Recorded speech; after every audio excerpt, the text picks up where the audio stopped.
তাই অরূপ চক্রবর্তী পার্লামেন্টে গেছে, এই জায়গাটা ফাঁকা হয়ে গেছে। এখন বিজেপি আবার লাফাতে শুরু করে দিয়েছে, যদি ফোকটে একটা সিট পাওয়া যায়। আমাদের 217টা সিট পশ্চিমবঙ্গে সরকার চালাচ্ছেন মুখ্যমন্ত্রী মমতা ব্যানার্জি, আমিও তার একটা ছোট মন্ত্রী। আর 77টা সিট পেয়েছিল, এই পাশাপাশি কোথা দিয়ে 77টা সিট পেয়েছিল। সেই 77-এর মধ্যে অর্ধেক পালিয়ে গেছে। এখন শুভেন্দু অধিকারীর সাথে 50-60টা হয়তো এমএলএ ঘুরে বেড়াচ্ছে। তার মধ্যে অভিষেক ব্যানার্জির সাথে দেখা করছে রোজ, দাদা আর বিজেপিতে থাকতে পারছি না, একটু নিয়ে নাও। অভিষেক ব্যানার্জি বলছে গেট বন্ধ আছে, এখন নেওয়া যাবে না। এই অবস্থায় বিজেপির লাফালাফি হচ্ছে। আর বিজেপিকে কে মদত দিচ্ছে? বিজেপিকে মদত দিচ্ছে দুইটা পার্টি। একটা পার্টি যেটার আগে এই পশ্চিমবঙ্গ চালাতো, জ্যোতিবাবু ছিলেন তার মুখ্যমন্ত্রী, তারপরে বুদ্ধদেব বাবু ছিলেন, দুজনেই মারা গেছেন। ওই পার্টিটার নাম যেন কি যেন আসিস না,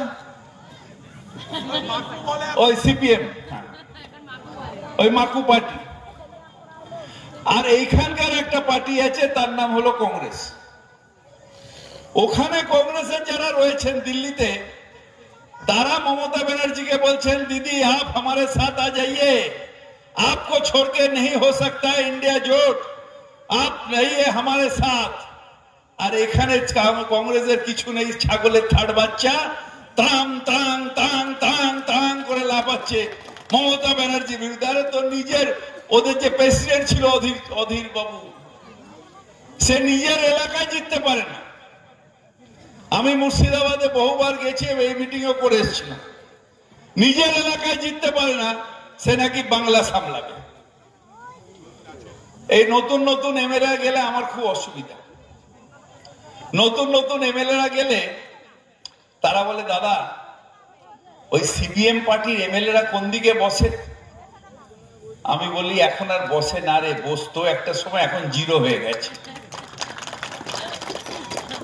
এরা আসলে আপনিও ভালো করে জানেন, আমিও ভালো করে জানি যে এরা কখনো আর কোনোদিন বাংলায় জিততে পারবে না।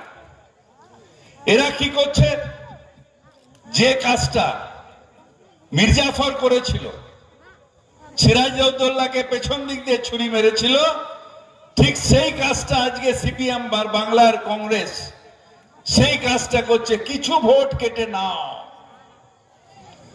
ওই একটা আছে সেলিম, সে এসে বলবে দিদি ভাই মুদি ভাই, দিদি ভাই মুদি ভাই, দিদি ভাই মুদি ভাই। কিছু লোক আছে আমাদের, তাহলে কি সেটিং? আরে সেটিং নয়, সেটিং হলে ফিরহাদ হাকিমকে জেল খাটতে হয় না।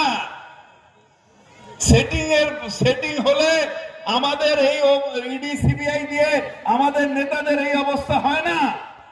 কোন দোষ করেনি জেলে খেটে।